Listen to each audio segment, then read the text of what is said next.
கிறிஸ்துவுக்குள்ளாக அழைக்கப்பட்ட அனைத்து பரிசுத்தவான்களுக்கும் அன்பின் வாழ்த்துக்கள். பாஸ்டர் ரசல் என்ன சொன்னார் என்ற கேள்வி பதில் புத்தகம். கேள்வி எண் 6. சுவிகாரம். சுவிகாரத்தின் ஆவி யாருக்கு பிரயோகப்படுத்தப்படுகிறது? 1912ஆம் ஆண்டு கேட்கப்பட்ட கேள்வி. அப்பா பிதாவே என்று கூப்பிட பண்ணுகிற புத்திர சுவிகாரத்தின் ஆவியை பெற்றீர்கள். புத்திர சுவிகாரத்தின் ஆவி என்ற இந்த சொற்றொடர் நம்முடைய கர்த்தர் இயேசுவுக்கு உரித்தாக்குமா? பதில் இல்லை. நம்முடைய கர்த்தர் குமாரன் என்பதை தவிர வேறு எந்த விதத்திலும் அவர் ஒருபோதும் இருந்ததில்லை. எந்த பார்வையிலும் அவர் ஸ்வீகாரம் பண்ணப்பட்ட குமாரனாக இருந்ததில்லை. தேவன் தம்முடைய குமாரனை உலகத்திற்குள் அனுப்பினார்.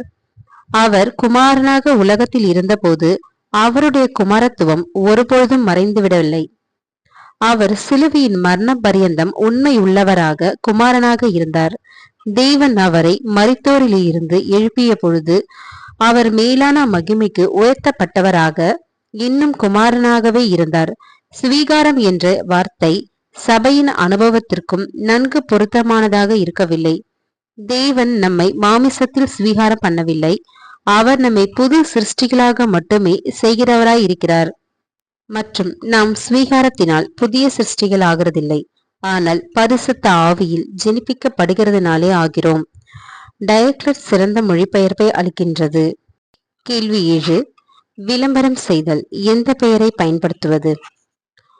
மில்லினியல் டான், பாவ நிவாரணத்தின் விசுவாசிகள், வெளியேற பெற்ற இரத்தத்தின் விசுவாசிகள், வேத மாணவர்கள் போன்ற பல வகையான தலைப்புகளின் குழப்பத்தை தவிர்ப்பதற்கு உள்ளூர் வகுப்புகள் தங்கள் கூடுகைகளை விளம்பரம் செய்வதற்கு எந்த பெயரை நீங்கள் பரிந்துரை செய்கிறீர்கள்? பதில்.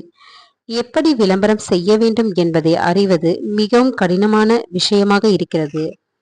இது நமக்கல்ல, ஆனால் ஜனங்களால் தவறாக புரிந்து கொள்ளப்படுவதில் இருந்து அவர்களை காத்துக்கொள்வது கடினமாக இருக்கிறது. தேவனுடைய சபை, ஜீவனுள்ள தேவனுடைய சபை, கிறிஸ்துவின் சபை, இந்த பெயர்களில் எதுவும் நமக்கு மிகவும் பொருத்தமானதாக இருக்கும் மற்றும் அவைகள் நமக்கு ஆட்சேபனைகள் எதுவும் இருக்காது. ஆனால் அந்த தலைப்புகளை ஒதுக்கீடு செய்து வைத்திருக்கும் பல்வேறு சபை பிரிவுகள் இருக்கின்றன என்பதை நாம் காண்கின்றோம். அவைகளை அவர்கள் தங்களுக்கு பயன்படுத்தும் உரிமை உடையவர்கள் என்று நாம் நினைப்பதற்காக இல்லாமல் நாம் சமாதானத்துடன் வாழ வேண்டியவர்களாக இருக்கின்றோம். தீர்மானிப்பதற்கு இது கடினமான விஷயமாக இருக்கிறது மற்றும் ஒவ்வொரு வகுப்பும் தாங்களாகவே இதை செய்ய வேண்டியவர்களாக இருக்கிறார்கள்.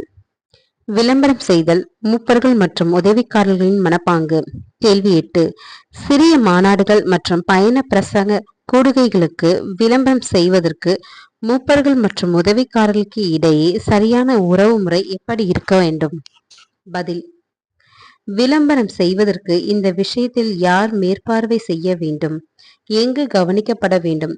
விளம்பரம் குறித்தான கட்டளைகள் தலைமை அலுவலகத்தில் இருந்து வருவதுதான் சரியான வழிமுறையாக இருக்கும் என்பது என்னுடைய கருத்தாக இருக்கிறது. ஏனெனில் அங்கே நாம் அதிக அளவிலான அனுபவத்தை உடையவர்களாக இருக்கிறோம். மற்ற ஜனங்களை விட நாம் அறிவுள்ளவர்கள் என்ற காரணத்தினால் அல்ல, ஆனால் அங்கே அந்த பணியை செய்வதற்கு ஒப்படைக்கப்பட்டவர்கள் தனிச்சிறப்பு வாய்ந்த திறனும் மற்றும் பரந்த அனுபவம் கொண்ட நண்பர்களாக கருதப்படுவர்களாகவும் மற்றும் கண்டிப்பாக அப்படி இருக்கிறவர்களாக இருக்கிற காரணத்தினால்தான் மற்றும் உலகத்தின் அநேக பகுதிகளில் மிக அதிகமான விளம்பர திட்டங்கள் மற்றும் ஏற்பாடுகளை நாம் செய்ய வேண்டியவர்களாய் இருப்பதால் அந்த ஜனங்களை கணிக்கக்கூடிய ஒரு வாய்ப்பை இது நமக்கு அளிக்கிறது. இல்லையெனில் இதை அனுபவிக்க இயலாது. ஆகவே இந்த விஷயத்தில் புருக்லினிலிருந்து விசேஷித்த அறிவுரையை அவர்கள் நன்கு எதிர்பார்த்திருப்பார்கள் என்பது என்னுடைய கருத்தாக இருக்கிறது. இதற்கு பொறுப்பாக யார் இருப்பார்கள்? ஆவிக்குரிய விஷயங்களுக்கு மற்றும் சபையின் ஆவிக்குரிய நலன்களை கவனித்துக் கொள்வதற்கும் பிரத்யேகமாக ஒரு மூப்பர் தேர்வு செய்யப்படுகிறார். இருப்பினும் விளம்பரம் செய்வது சபையின் ஆவிக்குரிய நலன்களில் ஒரு பகுதியாக இருக்கிறது. எந்த வகுப்பிலும் மிக சிறந்த திறனுக்கு தகுதியாய் இருப்பவரை நீங்கள் பெற்றிருக்கும்படி இது சபையின் ஆவிக்குரிய நலன்களுடைய மிகவும் உன்னிப்பாக அடையாளம் காணப்பட வேண்டும். நீங்கள் இதை மிகவும் நல்ல கரங்களிடம் அளிக்க முடியாது மற்றும் உண்மையில் எல்லோரும் ஒன்றாக சேர்ந்திருக்கும் சரியான ஆவி இருக்க வேண்டும் மற்றும் மூப்பர்கள் மத்தியில் இல்லாமல் ஆனால் உதவிக்காரர்கள் மத்தியில் சிறந்த திறனுடையவர்கள் இருப்பது காணப்பட்டால் அப்பொழுது இந்த பணி தொடர்பான காரியத்தில் மிக முக்கியமான பங்கை அவர் எடுத்துக்கொள்வதில் சாதகமாக இருந்து எல்லோரும் மகிழ்ச்சி அடைய வேண்டும். வேறு வார்த்தைகளில் சொன்னால், சத்திய ஊழியம் ஒவ்வொன்றிலும் நாம் எல்லா தனித்தன்மையையும் மூழ்கடிப்பவர்களாக இருக்க வேண்டும். மற்றும் நம்முடைய கணிப்பு நாம் முடிந்த வரையில் நம்மை இயக்கவும் மற்றும் நம்மை வழிநடத்தவும் கூடிய விதத்தில் குறுகியதும் மற்றும் திருப்திகரமான வழியிலும் மற்றும் சிறந்த முறைமைகளை பெறுவதற்கு முயற்சிக்க வேண்டும் மற்றும் ஞானத்தை வேண்டுகிறவர்களாக இருக்க வேண்டும். விளம்பரம் செய்தல் முறையானதும் முறையற்றதும். கேள்வி 9.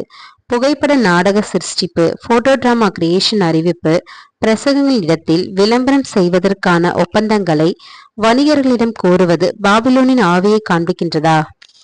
பதில்: எங்களுடன் விளம்பரம் செய்யுங்கள் மற்றும் இவ்விதமாக நல்ல நோக்கத்திற்காக ஏதாவது பங்களியுங்கள் என்று ஒரு வணிகரிடம் கூறுவது சரியானதாக இருக்காது. அவ்வாறு செய்யக்கூடாது. இது கர்த்தருடைய நோக்கத்திற்காக பிச்சை எடுப்பதாக இருக்கும். இந்த காரியத்தை செய்வதற்கு நமக்கு அதிகாரம் அளிக்கப்படவில்லை.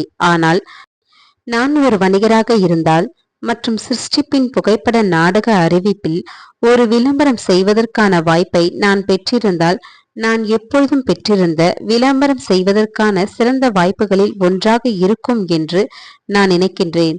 நான் ஆதாயம் பெறுகிறேன் என்று நான் நினைக்கின்றேன்.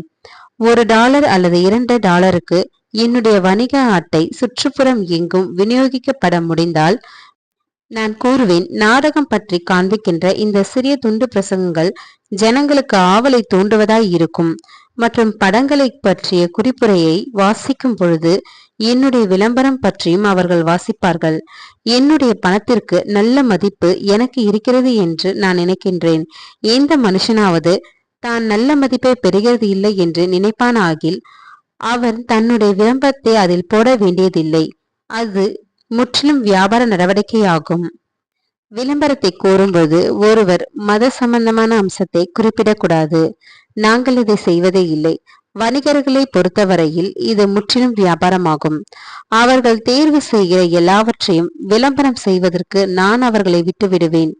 காவற் கோபுரத்தில் விளம்பரங்களை நான் அனுமதிக்கிறது இல்லை என்பது அவ்வாறு செய்வது தவறு என்று சுட்டிக்காட்டுகிறதில்லை. வணிகர் தன்னுடைய பொருட்களை விளம்பரம் செய்வதில் தவறு எதையும் நான் பார்க்கவில்லை. நான் தினசரி செய்தித்தாள் பிரசங்கிக்கிறவராக இருந்தால் விளம்பரம் செய்வதற்கான இடத்தை விற்பதற்கு நான் எதிர்பார்ப்பேன். ஒரு செய்தித்தாளை சொந்தமாக வைத்திருக்கும் ஒரு சகோதரர் தன்னுடைய விளம்பரம் செய்வது தொடர்பாக என்னிடம் கொஞ்சம் ஆலோசனை செய்தார்.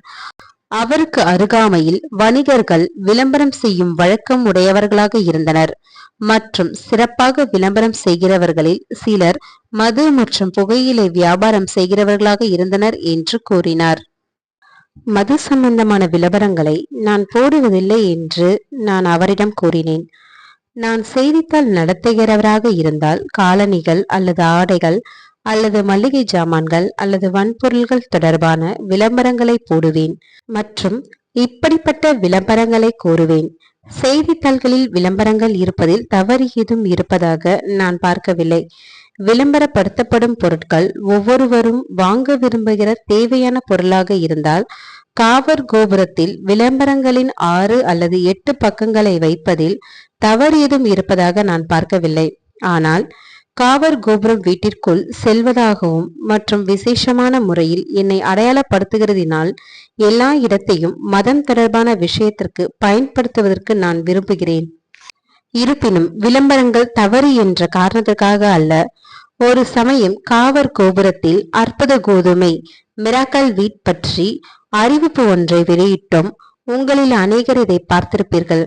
அந்த அறிவிப்பை போடுவதில் நாங்கள் சரியாக செய்தோம் என்று நாங்கள் நம்புகின்றோம். சில வகையான அவரை விதைகள் பற்றிய அறிவிப்பும் மற்றும் விசேஷமான பஞ்சு பற்றியும் கூட ஒரு அறிவிப்பில் நாங்கள் போட்டோம். இந்த அறிவிப்புகள் ஒவ்வொன்றினாலும் நண்பர்களின் சிலர் பயன்பெற்றனர். சமீப காலத்தில் புற்றுநோய் குணப்படுத்துதல் பற்றி ஒரு அறிவிப்பு கூட நாங்கள் வெளியிட்டோம். நூற்றுக்கணக்கான கடிதங்களை சத்தியத்தில் உள்ள நண்பர்களிடம் இருந்தும் மற்றும் நூற்றுக்கணக்கானவைகளை மற்றவர்களிடம் இருந்தும் நாங்கள் பெற்றிருக்கின்றோம். மேலும் திரளானவர்கள் நல்ல விளைவுகளை சொல்லியிருக்கிறார்கள். ஒரு குறிப்பிட்ட அளவுக்கு இது சத்தியத்தை முன்னோக்கி நகர்த்துவதில் உதவி புரிந்திருக்கிறது. நாம் அவர்களுடைய பணத்தை பெறுவதற்கு முயற்சிக்கவில்லை என்பதை ஜனங்கள் பார்த்தார்கள். நாம் அவர்களுக்கு நன்மை செய்ய முயற்சிக்கிறோம் என்று பார்த்தார்கள் மற்றும் ஆர்வம் உடையவர்கள் ஆனார்கள். ஆசைகள். மாம்சத்தின் ஆசைகளை சிலுவையில் அறைதல். கேள்வி 10. கிறிஸ்துவின் உடையவர்கள் தங்கள் மாமிசத்தையும் அதன் ஆசை இச்சைகளையும் சிலுவையில் அறைந்திருக்கிறார்கள். இது அர்ப்பணிக்கப்பட்ட சகோதரர்கள் மற்றும் சகோதரிகள் இடையே அவசியமற்ற ஆசைகளையும் உள்ளடக்கியதாக இருக்கின்றனவா? இது நமது பலியின் ஒரு பங்காக இருக்கிறதா? பதில்: இப்படிப்பட்ட பத்தியை இந்த வகையில் புரிந்து கொண்டால் இத்துடன் வேதாகமத்தின் மற்ற பத்திகளையும் புரிந்து கொள்வதற்கு நாம் ஜாக்கிரதையாக இருக்க வேண்டும். ஆகவே நாம் சரியான வரம்புக்குள் இருக்கின்றோம் என்பதை நாம் உறுதிப்படுத்திக் கொள்ளலாம். வேதாகமத்தின் ஒரு பத்தி தேவனுடைய முழு செய்தியையும் உள்ளடக்க முடிந்தால் நாம் முழு வேதாகமத்தையும் பெற்றிருக்க மாட்டோம். ஆகவே இந்த விஷயத்தின் முக்கியத்துவத்தை கர்த்தருடைய வழியில் மற்றும் அநேக விஷயங்களில் கர்த்தருடைய சித்தத்தையும் புரிந்து கொண்டால் இந்த பாடத்தை உள்ளடக்கியதாய் இருக்கக்கூடிய வேத வாக்கியங்கள் எல்லாவற்றின் விரிவான பார்வையை நாம் உடையவர்களாக இருக்க வேண்டும். இப்பொழுது அப்போஸ்தலர் கொரிந்திற்கு எழுதின தம்முடைய நிருபத்தில் புருஷர்களுக்கும் மனைவிகளுக்கும் இடையே இருக்க வேண்டிய சில குறிப்பிட்ட உறவுகளை குறித்து விவரிக்கிறார். அங்கே அவர் ஒருவர் மற்றொருவரை ஏமாற்றக்கூடாது என்று குறிப்பிடுகிறார். மற்றும் பின்பு கர்த்தருக்குள் புருஷன் மற்றும் மனைவிக்கும் இடையே உறவு முறை தொடர்பான இரண்டு தரப்பினரிலும் இருக்க வேண்டிய குறிப்பிட்ட வரம்புகளை பற்றிய விஷயத்தையும் அவர் சொல்லுகிறார்.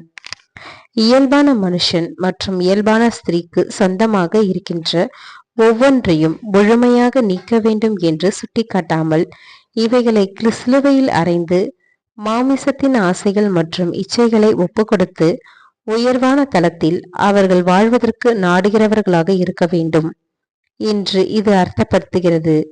மற்றும் தங்களுக்கும் மற்றும் எல்லாவற்றையும் கர்த்தருடைய மகிமைக்கும் மற்றும் அவர்கள் தொடர்புடைய கூடிய மற்றவர்களின் பெரிதான நன்மைக்காகவும் அவர்களுடைய நேரத்தையும் ஆற்றலையும் செலவழிக்க வேண்டும் என்று கூறுவது போதுமான அளவு சரியான கருத்தாக இருக்கிறது என்று நான் நினைக்கின்றேன்.